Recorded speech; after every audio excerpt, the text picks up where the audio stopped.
Olá, eu sou Thalita Rodrigues e hoje vamos continuar a nossa série de entrevistas e vamos falar com o Henrique Danck, Customer Advisor e arquiteto de soluções, e Luiz Maleri, também Customer Advisor e especialista em inovação da SAS.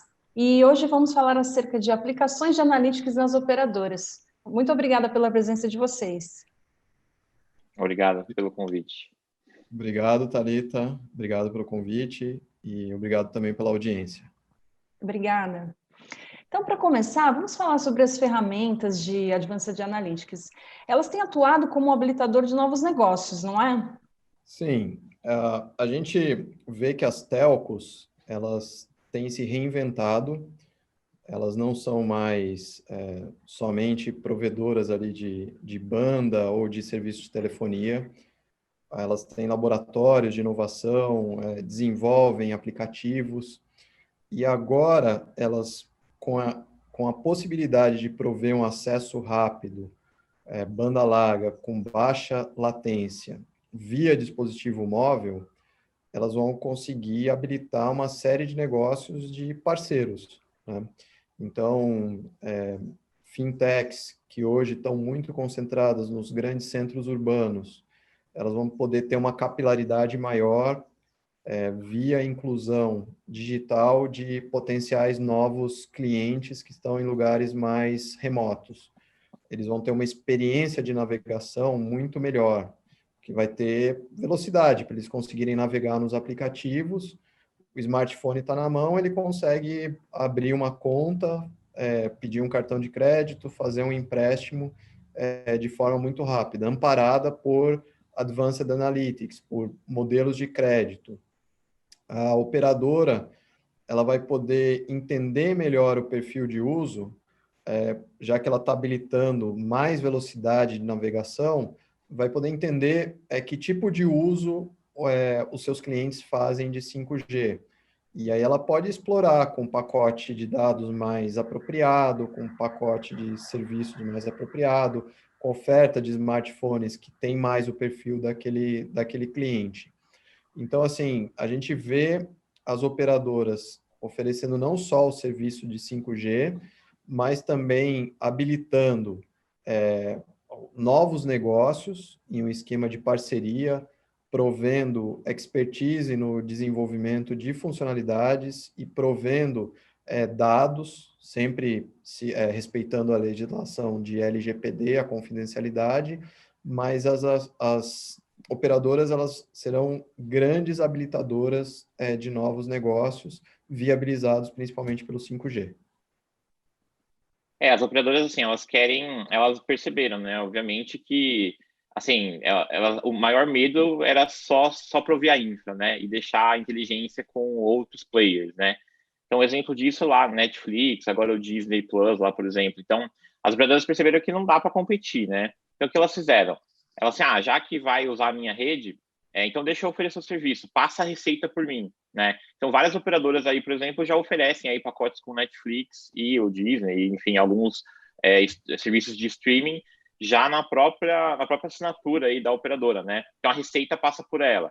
E aí ela oferece benefícios, então, se você assinar por mim também, você pode usar tantos giga aqui para consumir esse conteúdo sem descontar da franquia.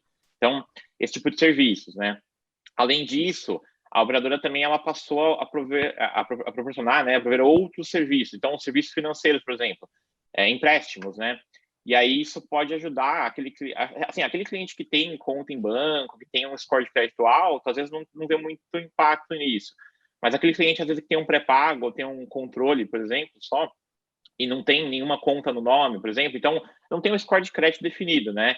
A operadora pode usar o histórico de pagamentos do celular ou de recargas, ou o pagamento da conta do controle, por exemplo, para ter mais ou menos um perfil ali e ter um score de crédito baseado nisso e oferecer um produto financeiro, por exemplo. E aí você vê que, assim, isso está passando a ser o core da operadora agora, né? Por incrível que pareça. Sim. E como analytics e inteligência artificial podem apoiar nas áreas de monetização e APIificação? Então, vai nesse caminho aí, né? Então, por exemplo, a monetização, a ideia é a gente monetizar as informações que a gente tem, né? Então, vai desde a operadora mesmo aproveitar os dados que ela já tem internamente. É óbvio que de acordo com a LGPD, né, e regras de proteção de dados, mas aproveitar esses dados para oferecer produtos que, né, mais aderentes aí ao que o cliente precisa, quanto até a própria operadora, claro que se o cliente estiver de acordo, vender essas informações para terceiros, né? Então, aí, né, a pessoa fala, mas o que o cliente nunca vai aceitar isso. Assim, nem sempre é verdade, né? O cliente, ele pode aceitar porque ele também vai ter benefícios, né? Então, pensa que a operadora, ela pode oferecer um serviço de segmentação de bases, por exemplo. Aí eu tenho uma empresinha aqui, eu quero um segmento aqui de, sei lá, pessoas que moram aqui na cidade de São Caetano, casadas e que tenham filhos. Aí a operadora pode me vender essa base, né? Isso pode ser feito via API, então essa integração, e aí eu posso oferecer produtos e serviços para esse público que eu quero. Só quem tá calculando e vendo as propensões aí é o Analytics da operadora, que ela tem mais dados do que eu, entendeu? Então, esse tipo de negócio, né, a gente vai ver aí cada vez mais. A API está para operadora, assim como o Open Banking está para os bancos, né? A API, ela disponibiliza funcionalidades. Então, isso que o Dank falou é bem importante. Cluster de usuários, segmentos de usuários.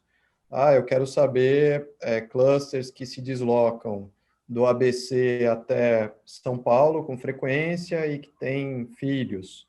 Que eu quero vender isso para uma empresa para uma escola ou para uma rede de farmácias que vende produtos para crianças.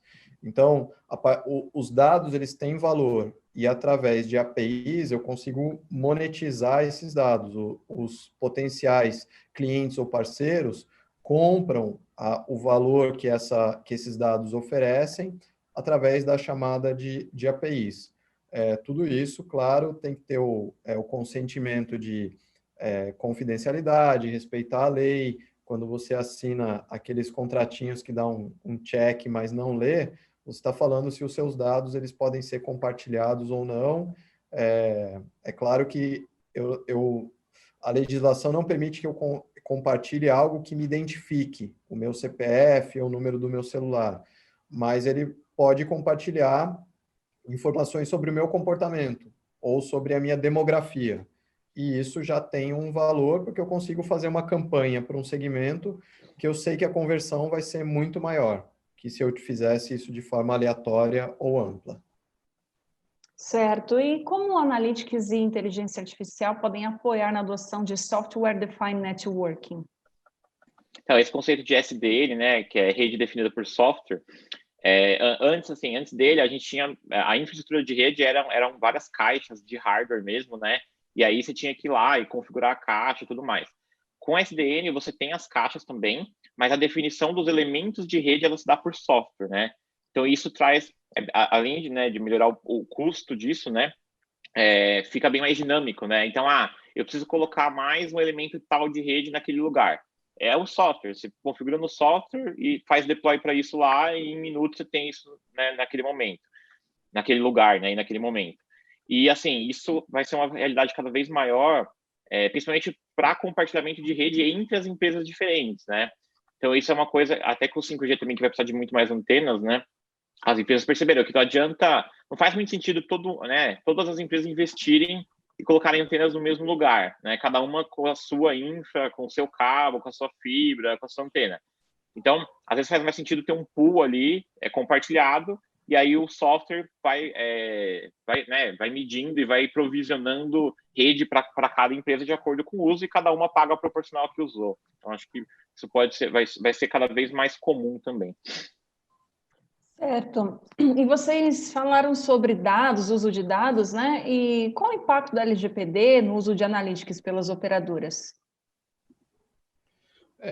Se os dados confidenciais vazam, existe uma responsabilidade ali e, eventualmente, multas e punições. Tá? Existe uma agência reguladora que ela é responsável pela atribuição, existem limites para as multas, mas fora essa questão financeira de ter que pagar uma multa, existe o dano de reputação, porque ninguém quer fazer transações com uma empresa que vaza os teus dados confidenciais. Não quero que divulgue o meu número de celular, o meu CPF, o meu endereço, informações que me identifiquem unicamente, tá? Então, o dano de reputação é grande. O que as empresas fazem é investir na segurança da informação, transmitir aos clientes de forma bem transparente e clara que tipo de informações podem ser monetizadas e comercializadas. E a gente acha que o LGPD, seguindo o GDPR, que é a legislação europeia, ele vai ser cada vez mais importante, vai ser cada vez mais vigiado e zelado pelas empresas, principalmente de telco, que tem uma riqueza de dados muito grande. E como o SaaS tem atuado junto às operadoras? Então, o SaaS ele possui aí soluções, né, de analytics de ponta a ponta, então desde dispositivos pequenos aí na ponta aí, antenas, dispositivos, carros, tudo mais, até escalabilidade, né, virtualmente infinita na nuvem, né. E aí, além disso, além das soluções de analytics, né, que facilitam a criação desses modelos analíticos, a coleta de dados, preparação de dados, qualidade de dados, né, e a preparação, criação do modelo e a execução, que a gente chama de deploy normalmente, o SaaS ele possui alguns pacotes pré-formatados de serviços, né? Então, isso agiliza e pode agilizar uma implementação. Então, eu quero fazer aqui alguma coisa de marketing, por exemplo, de Customer Intelligence. Então, você pode usar a solução SaaS, mas pode usar esse pacotinho de serviço aí, que é coisa de semanas para implementação. Eu preciso ver alguma coisa de antifraude, por exemplo, que cai na mesma coisa. E assim vai. Então, junto à solução, com um pacote pré-formatado de serviço, é o que a gente acaba fazendo para ter um time to market assim, reduzido. Sim, perfeito. E vocês acreditam que a demanda por esse serviço tem aumentado? Acho que tem aumentado. Então, assim, como passam muitos dados pelas soluções do SaaS, a gente tem que garantir que esses dados estejam mascarados, encriptados, para que eles não vazem na forma crua, na forma raw, como a gente chama. E tem também a questão, então, além da proteção dos dados, do mascaramento, de o cliente conseguir fazer rapidamente o opt-in, opt-out, que ele fala, eu quero o meu descadastro. Então, eu tenho que apagar aqueles dados, alguns dados dos clientes. O cliente não quer estar mais nas bases de dados da operadora. Então, além de mascarar, a gente tem que implementar esse caminho de opt-out, de remoção de dados, mas tem algo também bem complementar a isso, que são as soluções antifraude. Tá? Antifraude é assim, eu tenho que garantir que um cliente novo na minha base, ele esteja, ainda mais agora que eu tiro foto, que eu escaneio o documento para abrir uma nova conta, talvez eu não precise ir até uma loja física, eu posso fazer o trâmite de forma toda digital. Então, eu tenho que garantir que aquele cliente novo não é um fraudador, que ele não esteja usando imagens de outra pessoa ou documentos falsos. Então, ao mesmo tempo que eu garanto a integridade dos clientes existentes e dos novos clientes também, mas eu estabeleço processos bem definidos antifraude para que eu não tenha prejuízos futuros com fraudadores, que é uma prática também bem comum em telcos, usarem o teu nome para criar uma nova assinatura de serviços.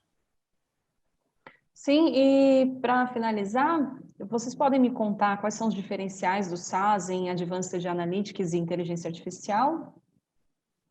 Bom, o SaaS ele nasceu como né, lá há mais de 40 anos atrás aí, como uma plataforma de estatística, e aí ele evoluiu isso tanto para analytics quanto para soluções.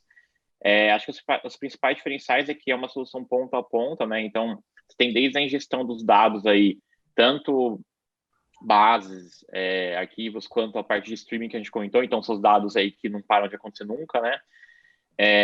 Você tem a possibilidade de fazer uma preparação, fazer qualidade de dados, criar um modelo, só que além de criar um modelo, né, você tem todo esse ciclo de vida para colocar isso para rodar, para fazer o deploy, pôr para rodar, monitorar o modelo, e aí isso retroalimenta a sua próxima iteração de criação, né? Então, acho que isso é bem rico. inclusive, isso na questão mais funcional do modelo, né? E a parte de arquitetura, acho que vale a pena falar que a solução roda em nuvem, roda em containers, né? Então, ela é bem flexível e pode aí escalar, você não precisa deixar ligada ela toda, né, diretamente. Então, você, né, tem certas economias que você pode fazer nesse aspecto também. O SaaS atua na veia em algumas necessidades que as telcos têm. A primeira delas é churn, que é saída de clientes. É caro eu adquirir um novo cliente, porque eu tenho que subsidiar um aparelho, eu tenho que oferecer um plano mais vantajoso. Então, uma vez adquirido, o cliente tem um tempo até que ele comece a retornar aquele investimento que eu fiz. E aí eu não vou querer perder esse cliente. Então, a gente atua muito em churn, em ver, baseado em múltiplas variáveis, se o cliente tem propensão ou não a deixar a operadora. Outro ponto é o NPS, o Net Promoter Score, é o índice de satisfação, é um pouco derivado do churn. Se ele tiver um NPS baixo, ele vai migrar, né? Ele vai fazer portabilidade. Então, o NPS, que seria um índice de satisfação do cliente, a gente atua também com modelos estatísticos de inteligência artificial para ver como que está a satisfação desse cliente. A parte de campanhas, de conseguir um mix de produtos ótimo para o cliente, uma cesta de produtos que atenda a necessidade dele e que também maximize a receita para a operadora, é outro ponto que a gente atua nessas campanhas de upsell, cross-sell de produtos e na configuração ótima de cesta de produtos para esse cliente. E aí, tirando isso, tem a parte de crédito, principalmente para pré-pago. Quanto que eu consigo oferecer, às vezes, de forma antecipada, de crédito antecipado, para que o cliente fique feliz, continue usando e depois ele me paga na recarga, né? Ou então, para eu tentar oferecer um upgrade de aparelho para ele, né? Eu sei quanto, eu estimo qual que é o tamanho do bolso do cliente e se ele quer um aparelho mais high-end, um aparelho mais sofisticado e um aparelho mais caro, se ele cabe dentro desse perfil, né? E, por fim, outro ponto que eu havia mencionado é o antifraude, para que eu faça a aquisição de clientes que não sejam fraudadores, que não vão usar minha assinatura durante 3 meses e ainda depois eu vou ter um custo de pequenas causas, de reclame aqui, de atendimento, né? Então, antifraude também é um caso de uso importante para a gente. E aí tem outros, assim, tem inúmeros. Isso a gente poderia ficar falando horas, né? Mas tem o manutenção preditiva de redes, tem o CAPEX de investimentos para ver onde que os investimentos em antena e infraestrutura podem ser feitos para maximizar a receita da operadora e a melhor satisfação dos clientes. Então, tem o Network Analytics, é outra área boa aí que a gente atua. Perfeito. Bom, aprendi bastante com vocês hoje e foi bom saber como que SaaS funciona, como que vocês estão trabalhando. Eu queria agradecer a presença de vocês aqui hoje. Obrigado, até a próxima. Até a próxima. Obrigado pelo convite. Essa entrevista foi oferecida por SaaS. Obrigado por nos assistir e até a próxima.